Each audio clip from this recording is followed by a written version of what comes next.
Sedo. Mula kang mangkono, aku kepengin mulyakake kakangku sing wis sumare, kepengin mulyakake kakangku sing nyatane mbiyen kersa nglintirake keprabon satemah Prabu Susarka bisa Nyakrawati mbau dendho dadi ratu ngenyam kawibawan kemul kamukten wenang nepak bun-bunane wong sak negara Trigarta. Ingkang dipun kersakaken kados pundi? Utang wirang nyaur wirang, tang pati nyaur pati. Gandeng sing nyedani Koko Prabu Susarma ya kuwi wong Wirata. Ripalungguhan iki aja dikangelan. Krik lampit brungkat kimpul waton lanang nyekel gaman. Nadyanto som sambung obor celok rintang rambatan pundak Buddha dina iki. Boten langkung sendika ngestakaken dawuh ayo wadya bala Buddha.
Ayo cabut.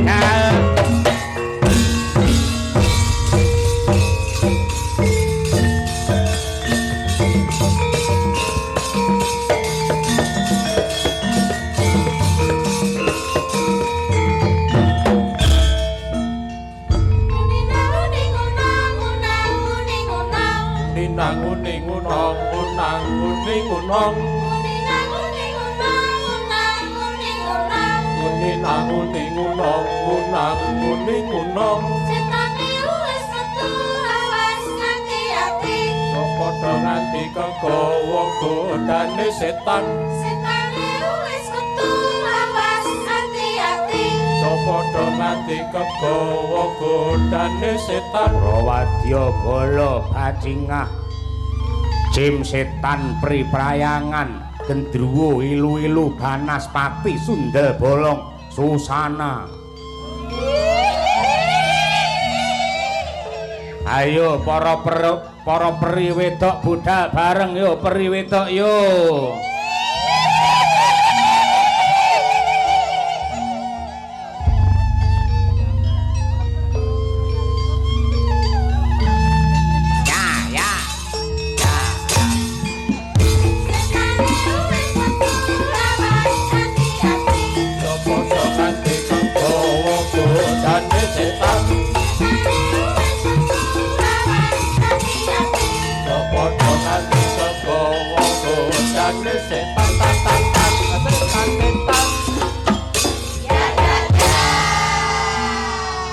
Mas, apa?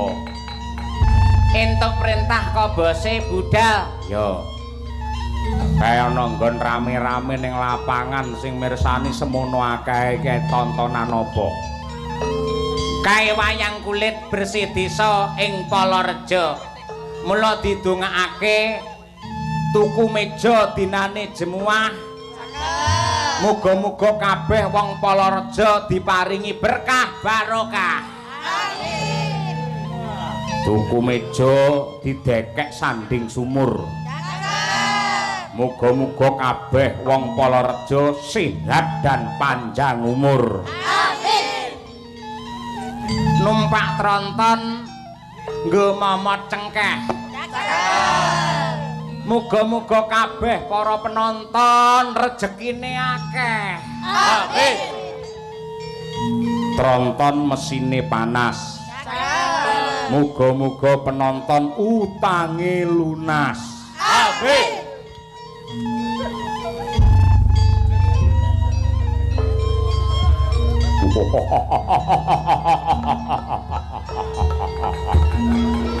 Susana Susana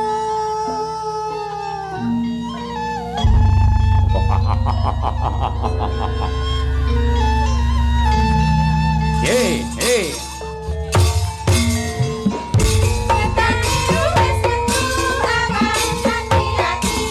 Padha nganti kegawa godane setan padha nganti kegawa godane setan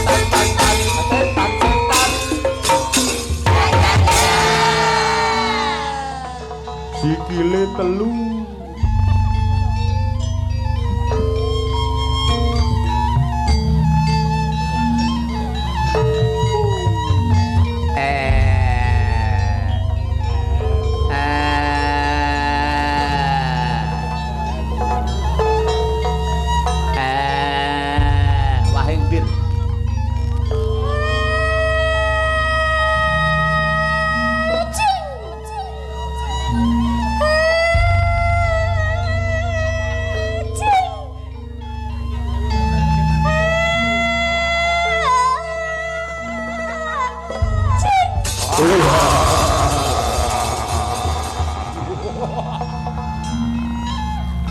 Ayo budal dicepake rudal karo drone. Yen wong luar negeri saiki kabeh wis duwe senjata nuklir. Yen Indonesia duwene MBG.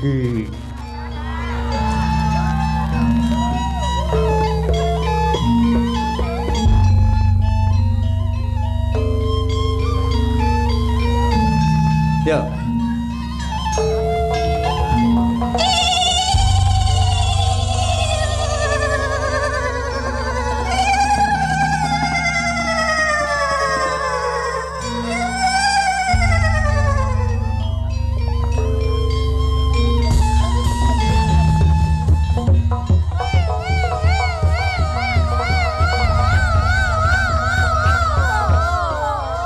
Jane setan apa ambulan malah. Wi.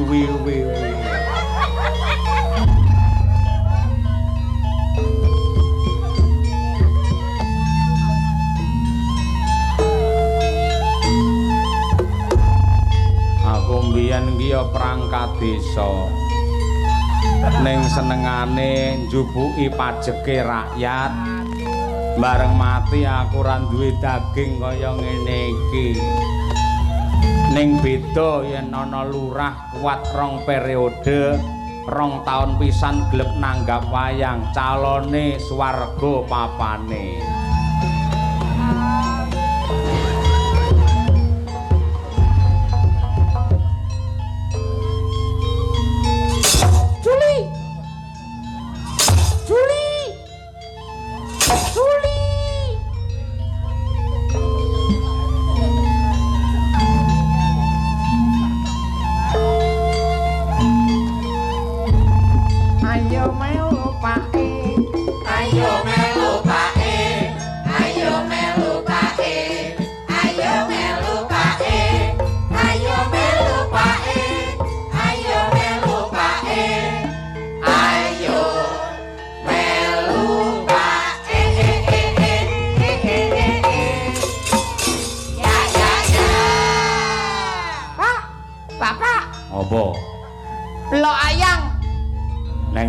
Wayang ning Palorejo rame ra umum, masyarakate kompak.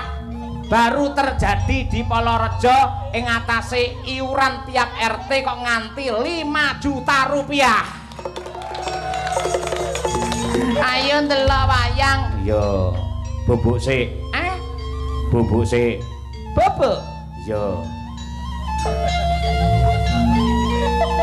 Ora takon bubuk engko ngerti jajan ngerti engkek-engkek njaluk ngono.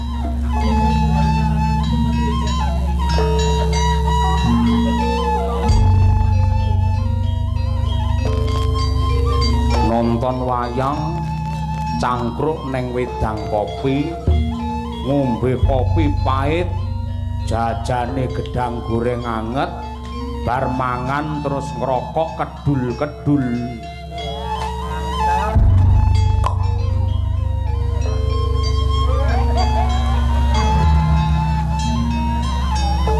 Saya pernah membaca yaitu tentang kesehatan.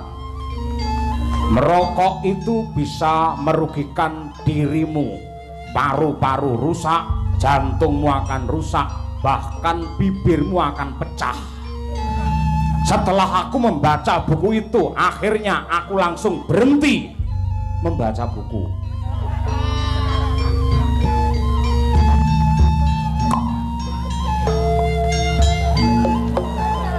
Ngene iki cah cilik-cilik wis seneng.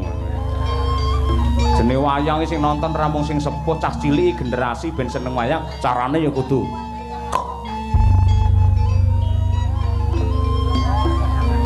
ora mau nang kene iki mbok ning bathuke metu keluke.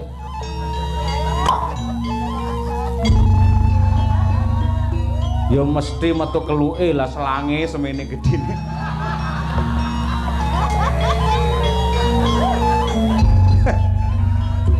Kenapa penggemar Pak Anom kere-kere.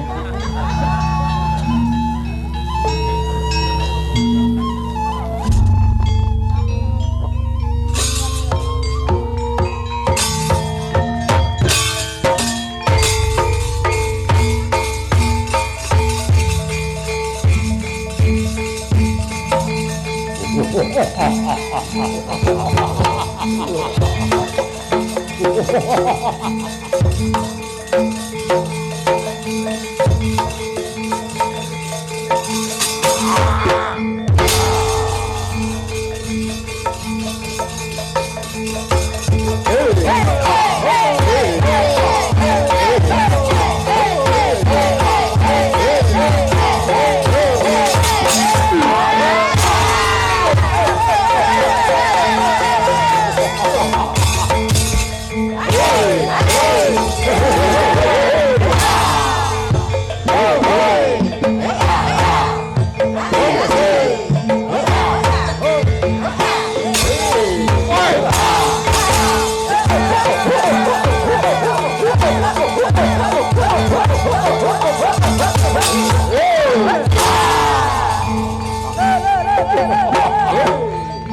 bulan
Sowan meneh ana laladan Palareja ya, Mbak. Pancen kepara nyata ngibarate kaya kebo sapi mulih ning kandange dhewe. Lan aku ora lali karo sejarah, saya tidak menutup mata bahwa pertama kali Cangik Limbuk Madangkara sowan ning Ponorogo ya diwiwiti saka Palareja. Tepuk tangan untuk desa ini. Nganti kaya ngono kuwi. Mula kepiye wae sing didhawuhake karo panitia apa sing didhawuhake Pak Lurah, aku anane mung mbangun miturut. Anggarane wontene pinten, waton kenging kula dum turane kena nggih tuku pedah montor. Matur nuwun.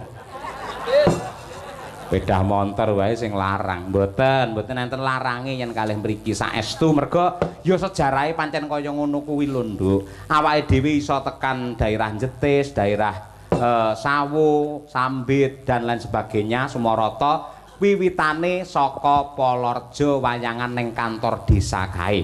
Iya, ngono. Mula mumpung disekseni karo para penonton kabeh, upamane kok sesuk-esuk bendahara utawa Pak Lurah maringi pelunasan karo awake dhewe ora tak tampa no. Ora ditampa. Demi Allah sebabe wis dilunasi sore mau ngono. Malah muni sing ora-ora. Intine matur nuwun ya, Mak, marang sedaya para warga masyarakat Palareja sing kompake pancen kaya mengkene.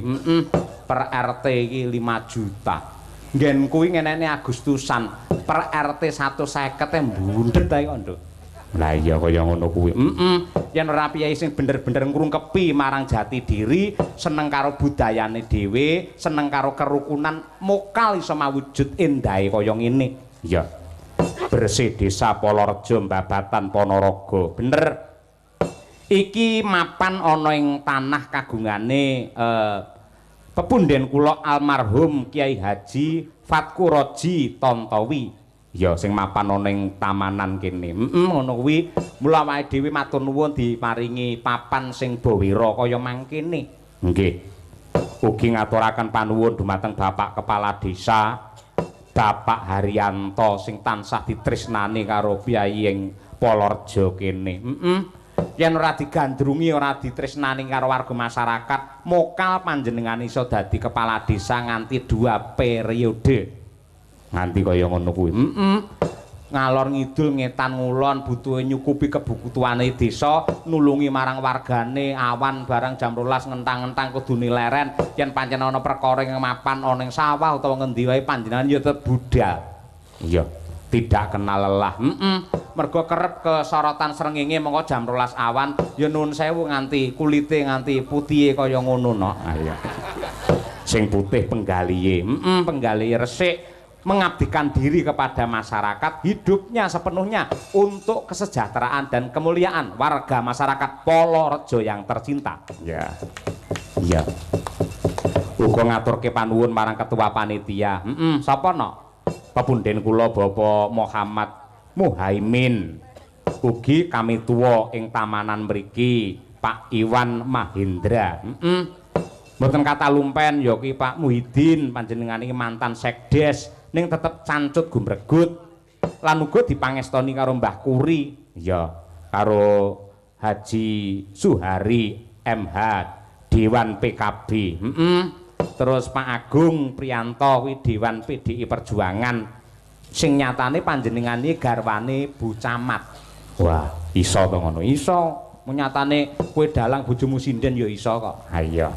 Bener kaya mengkono. Iki uga ngaturake panuwun marang para karang taruna utawa pemuda dukuh tamanan yang sangat kompak dan solid ya, Mak. Nyatane iso mawujud kegiatan simaan Al-Qur'an, doa bersama, istighosah, kirab budaya, napak tilas Bupati Ponorogo Lor ing jaman semono. Iya, bener. Ugi salam hormat dumateng para pengurus, para takmir masjid ing Miftahul Huda kono kuwi sing mau awake dhewe nderek jamaah ana ing kono. Iya, sembah nuwun. Bersih desa ya, Mak. Bersih desa wis cetha dadi ajanging silaturahim, dadi papane wong sedekawan lan uga wujud syukur saka warga masyarakat Palareja kunjuk marang Gusti ingkang nyipta jagat. Kejaba saka kuwi bersih desa kegiatan sing sipate nasional, ora nyawang golongan sugih miskin nadyanto beda agama lan kepercayaan nanging wis manunggal tetunggalan melebur menjadi satu merga kuwi hajate wong sak desa sing intisarine ndedonga bebarengan nyenyuwun marang purbane Gusti supaya desa kene lan wargane kabeh dipun paringi wilujeng sehat kuat berkah rejeki melimpah putra putrine soleh lan solekah. Ngono ya Mak. Kaya ngono kuwi wong bersih desa kenapa kok kudu nanggap wayang kuwi jane dasare piye? Merga tradisi iki tinggalane para mbah-mbahmu mbiyen, para leluhurmu mbiyen sing babat lan berjuang kanggo mbangun desa iki. Aku lan kowe bisa urip kepenak mapan ana ing desa merga lantaran jasane para leluhur mbiyen. Kejaba saka kuwi seni tradisi mbuh sak propirange mesti nggawa pesan moral utawa tata krama subasita sing kabeh mau ana gandeng cenenge karo moral tingkah laku muna-muni sing luwes lan pantes supaya ora natoni atine sapa-sapa. Ngono. Apa meneh jaman sing wis kaya ngene, Nduk, kowe nyawang bocah-bocah iki sok-sok melu gregeten, sok-sok ya melu prihatin. Iya. Yen ngumpul karo kancane diundang wong gerang meneng wae acuh tak acuh ketungkul anggene dolanan HP. Mula kula nyuwun dumateng Bapak Ibu menawi wonten tontonan wayang pas malam libur kados dalu menika, monggo putra-putranipun dipun kanthi dijak mirsani wayang supaya tradisi sing kaya ngene tetep dingerteni karo anak putu, ngerti basa Jawa, ngerti karo tata susila kanggo nyelametake generasi supaya ora kelangan jati diri lan adat ketimuran sing pancen dadi ciri khase wong Nuswantara. Iya. Lan perlu dingerteni ya Nok, marang generasi saiki yen leluhure dhewe kuwi wong sing ampuh, wong sing sekti, wong sing pinter, dubeng sama ladeng ngono kae. Sing peradapane jaman biyen wis tumata wiwit jaman kuno. Wis bukti cetha nganti saiki awake dhewe iso nyawang adeke Candhi Borobudur. Besarnya kerajaan Majapahit lan tumangkare adat budaya maneka warna sing becik lan endah. Kuwi wis dadi bukti yen mbah-mbahe dhewe kuwi wong peng-pengan wong sing hebat. Mula bocah saiki kudu pede lan bangga dadi wong Jawa. Kaya ngono kuwi. Kaya ngono kuwi. Aja malah membanggakan ya kuwi orang luar negeri, produk yen ora Amerika moh, kendaraan yen ora Jepang moh. Ya ta. Jambu yen ora Bangkok ora gelem. Ya. Rumput yen ora Jepang ya moh, kates yen ora Thailand ya moh. Ha iya. Kocapo bareng gula Jawa mlenyek. Ha iya ngono kuwi. Wis kaya ngono iku kudu dilekake marang para generasi kabeh. Intisarine wayang mung minangka cegah wungon kinarya ngempalaken para warga ning intisarine nderekake marang kabeh para perangkat desa dipandhegani dening Bapak Kepala Desa nyenyuwun marang purbane Hyang Agung nyambung rasa kelawan Gusti ingkang Maha Kuwasa. Muga-muga kanthi bersih desa wiwit dina iki nganti kukuting jaman sedaya para warga masyarakat Palareja tansah manggih hayu lan rahayu durga mendhak kala sirna Iwana Basuki pinaringan wujude rejeki ingkang melimpah ruah kebak barokah pinaringan tentrem lahir batin lan uga keselamatan donya tekan akhir gampang anggene golek sandang pangan. Allahumma amin ya rabbal alamin. Kaya durung marem minangka salam pambuka yen urung krungu suarane sinden Kesi ya Mak. Iki wiwit saka Bu Kesi sing alus-alus luwih dhisik mengko bar kowe ngaturi para bintang tamu. Ya, Bu Kesi monggo kula caosi wekdal kinten-kinten menawi event bersih desa wonten ing Palareja ngeten iki pantese ngaturaken tembang menapa. Nah ngono kuwi.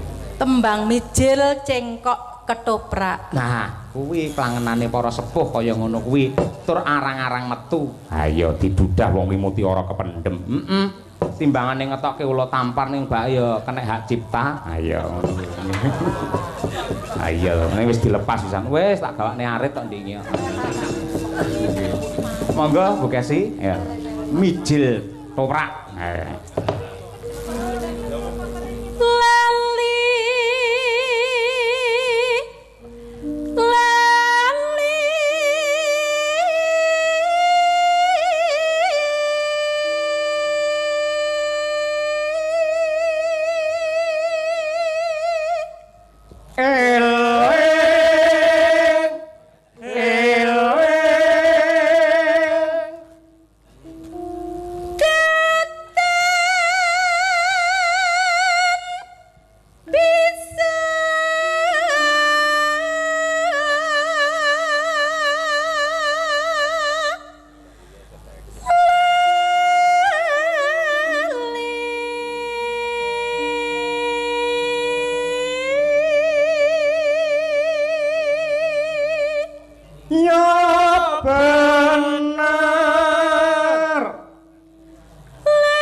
Tembang menika ugi kula aturaken dumateng para pepunden saking Kedung Banteng ingkang kala sonten wau kepareng manggi dumateng kula Bapak Haji Karsono. Sukamaju kepareng ngemutake sok tanggal 25 April sowan ana ing Dung Banteng. Wah, cocok kuwi. Jare kono ki papan planyan. Saiki wis ora. Yen nganti kono sik dadi papane wong wadon nakal, mesti yogaku angel golek-golekane. Mesti tak celuki anggimik kok. Kagem panjak-panjak kula aturi leren anggenipun maksiat. Nah ngono kuwi. Lah iya. Dung Banteng.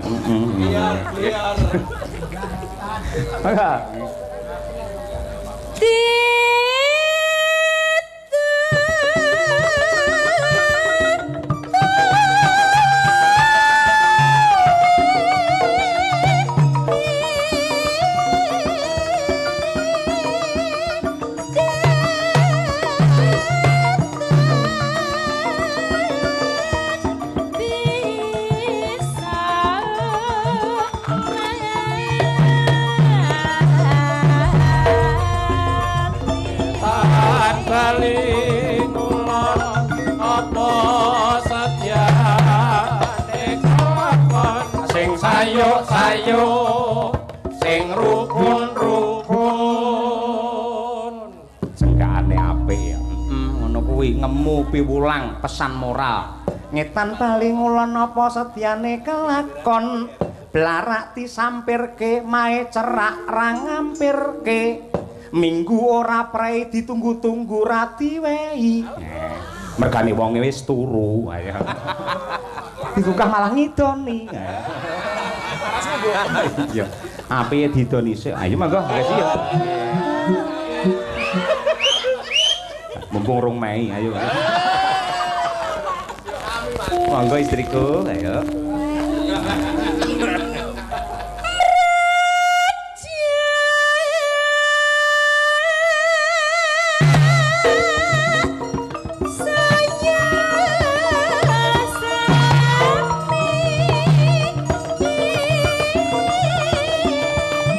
Si kucing Mas, hormati Mas Gareng.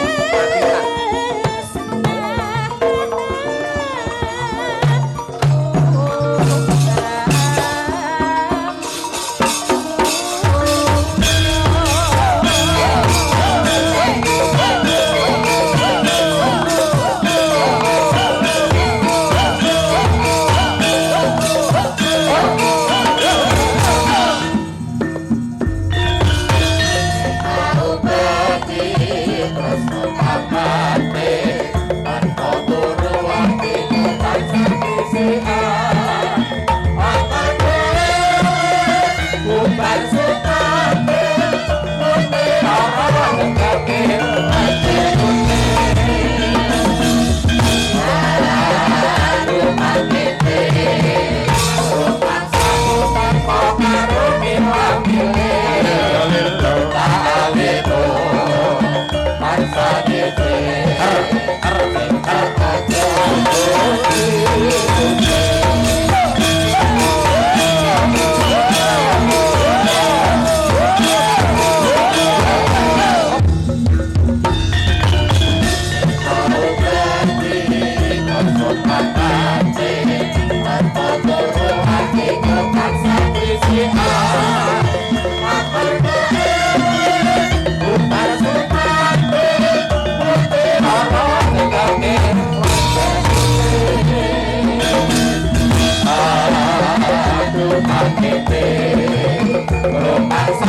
Kanca-kanca niku adate lek maringi support tenggen pelawak niku tidak sesesek ini lho. Ning khusus kangge Gareng Muda ya kudu sesek. Ya. Nganti Mbah Wir nganti drampok napa drampok. Wong ngambekane bae dilonggar-longgarne malah jenengake ngendikan sesek. Mongko sesek niku ki aspa. Oh kok dagelan munggah kon nganggo aspa niku napa nggih betah to Mas Cahyo? Mboten perkara asma, niku tempo. Tempo. Irama. Lah aku rene ditanggap poso rene tempo. Kok angel men to. Tegese kuwi iki lho. Ketukan ngene iki lho. Iki lak santai, lek cepet ya tek tek tek tek tek ngono kuwi. Oh, irama. Irama. Nggih, niki nuhoni pamundutan. Nggih. Sedulur wonten ing Laladan Polorejo mriki Mas Cahyo. Leres. Awit menika mboten duga mana saestu, awit sedulur Polorejo menika ngiras pantes niki bersih desa, ngiras pantes nglumpukne warga masyarakat ugi polo kepala desa sak kecamatan Babatan. Nggih. Mungguing bersih desa sing